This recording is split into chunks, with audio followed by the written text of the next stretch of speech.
This is Made for More Living with Johnny Jennings. Online at madeformorerealty.com. More and more people, Matt, are leaving California and moving to places like Texas and Florida. I know we've talked about how Texas isn't my thing, but did you see that video about Florida recently? No. Oh, with the alligator? With the alligator, yeah. Sure, that's incredible. It looks like a suburban neighborhood. So you've got He's this not like out in little the middle. toddler Yeah. who's basically 2 feet away from his front door, and up comes this giant alligator, like 10 feet long. At least. And the mom is yelling, get away, come inside. And this alligator is slowly still approaching the door. She jumps out, grabs her kid. The alligator snaps at them. Yep. And she's able to bring her child back in. But that's crazy. It's like a suburban neighborhood. Yeah, it's like if all of a sudden there's a gator walking around in Roseville. Yeah. Nope. Just right up to their front lawn. And the kid's like, no, I'm trying to feed it. And he wouldn't come inside. Unbelievable. Yeah, like he's used to alligators just walking around the neighborhood. That's another good Only point. in Florida, right? I was really trying to focus in on the video, and it looks like in the background there was a lot of trees and brush. So maybe near the area there's some kind of swamp or wetlands that gator is coming from. Maybe. This ain't a pet from one of the neighbors. This alligator had to come from somewhere. True, but I just wouldn't want to live where that could happen. I have a former coworker who moved to South Carolina, and she sends me pictures and videos all the time. In her backyard, literally, there's like a swamp, and there's alligators that live in it. That's just the way it is. Are you serious? Yeah. It's No, like thank turkeys you. to us here in Sacramento. Hey, look, there's a herd of turkeys running through the street. And same thing. For them, it's alligators. All right. Well, they can. But that's why you would never move to Florida because of the alligators. That's one reason. I want to be able to let my kid outside and not worry Everybody's about. got their thing, though. California has its homeless. Yeah. California we've all got our things. We all have our things. You know why there's no homeless in Florida? Why? Because the alligators. Nobody's sleeping out with the alligators around. There you go. So we need to get some of those suckers out here, actually. But anyways, speaking about real estate and things that are happening in the market, I saw this video recently by a guy. His name's Jared James. We were talking about him earlier on the show. Another JJ initials. What is this with you and JJs? Hey, I just don't can't get help it. I can't help it. You just surround yourself with JJs. I surround myself with greatness and right. JJs. But he was talking about, so for those of you who don't know, he's a bit of a, he talks about what's happening in the market, informs agents, informs clients, and just kind of, this is what's coming, or this is what happened, or this is why this is the way it is. Right. And we've talked before about how I think interest rates shouldn't, there's been a lot of pressure to lower interest rates. Right. I do not think that is a good thing. And he says it more articulately, Jared does, but essentially low interest rates got us into the mess that we're in right now, where people are not wanting to sell because they don't want to give up their 2%, 3%, 4% interest rates. Right. And also it drove affordability down, right? The cost of houses went up because you could afford more on a lower interest rate. Right. And so now we have this nasty mess where people are just not moving. It's the slowest market in over 30 years. Really? Mm-hmm. Yeah. There are fewer homes selling today than there was 30 years ago when there was. Well, it's understandable, right? If someone who has a 3% interest rate and they want to sell their home and they're going to turn around and purchase a new home for 6%, that's tough, right? It is tough. Affordability is the number one challenge, but the reason why we got in this mess is because we messed with the market to try and help people out, and we actually ended up causing a bigger problem. And so by pushing interest rates down, who pushed interest rates down? How did we get to that point? They was because of COVID. They slammed them down to try to keep everybody spending money and keep the market going. Right. Right. And so when the country was going through COVID, the real estate market was going through some of its hottest years ever.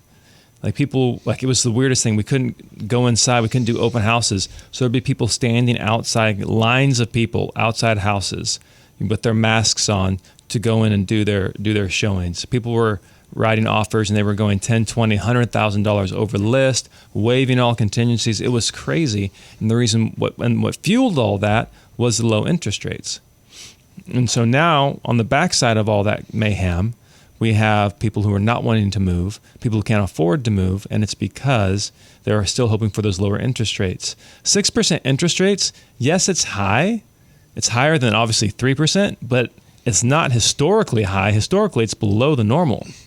And so interest rates, if we drop interest rates, it does not solve the problem. It's just putting a Band-Aid on it. And the problem is affordability.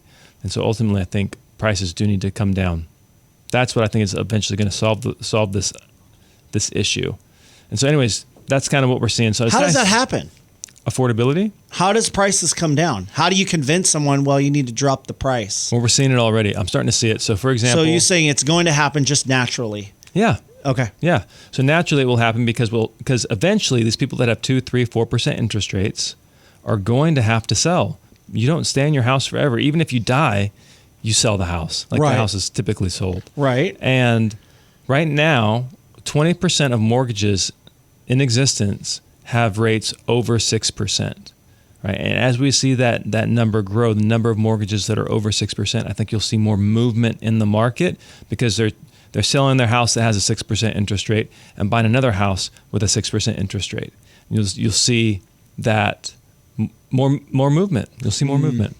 And so, for example, this weekend, I don't know what happened, but the market we had a lot of activity. We probably, in this last weekend alone, we put in, I want to say 10, maybe 11 houses in escrow in just one weekend. Right? Most agents will do a couple houses a year, 6 houses a year. We did almost double that in one weekend. And one of the reasons... What do you attribute that to? And the reason why is because we're able to now get sellers. Like sellers are now realizing, hey, this is the market. They're not looking at what the house sold for in 2021 or 2022 or what their neighbor's house sold for last year. They're realizing, hey, this is the market we're in, and they're listening to us because they've been hearing it on the news. They've been seeing it on television.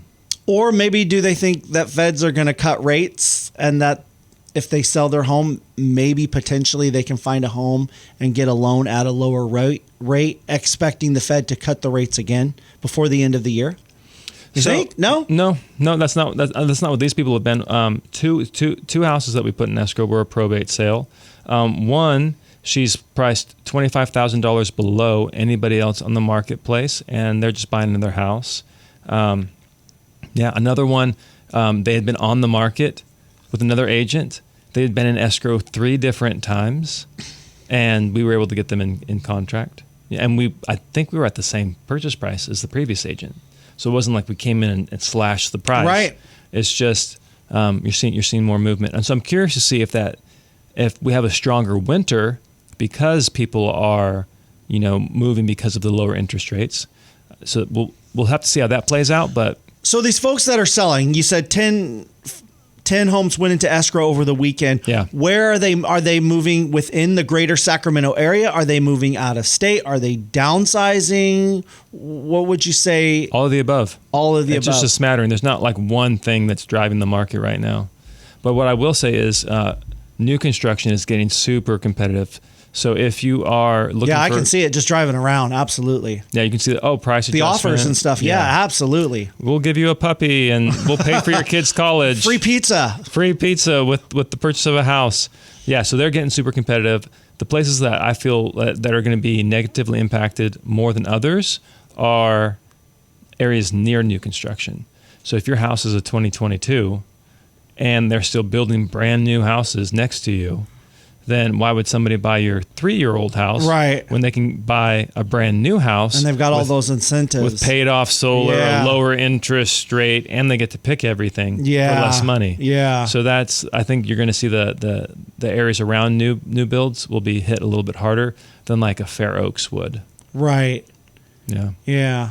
But when we come back from this, we will talk about what's happening as far as how to get your house sold in today's market. So, for example, before we go to the break, I don't know what we haven't officially, I don't think they signed yet, but we had offers, $20,000, $25,000, $50,000. I think the highest one came in over $75,000 above list price, and we had over 90 people through that house. Wow. 90 people through the house in today's market, and we'll share exactly how we did that coming up. It's probably on a weekly basis where I will talk with someone who wants to sell their home, but they say, Matt, well, first I got to do this, and then I got to do that, and first I got to do this. And they're talking about all these repairs and things they have to do on the home before they can put it on the market. Like the backyard needs some updates on the fence over here, or the bathroom needs this fixed and the kitchen needs upgraded here, and the roof needs this done. And I'm like, well, have you called Johnny Jennings first with Made for More Realty? Because he's got this great program where he will give you at least 3 cash offers on your home in as-is condition. So no repairs, no organization, no staging, no open houses, just 3 cash offers on your home as is. So imagine the relief and the time saved and the expenses saved if you can just make it easy, simple, quick. And he's going to net you the most money possible. So what do? You just Google Johnny Jennings with Made for More Realty. Google Johnny Jennings with Made for More Realty. If you want it easy, simple, save you a lot of time and hassle, just reach out to him. Again, Google Johnny Jennings with Made for More Realty and get more for your home.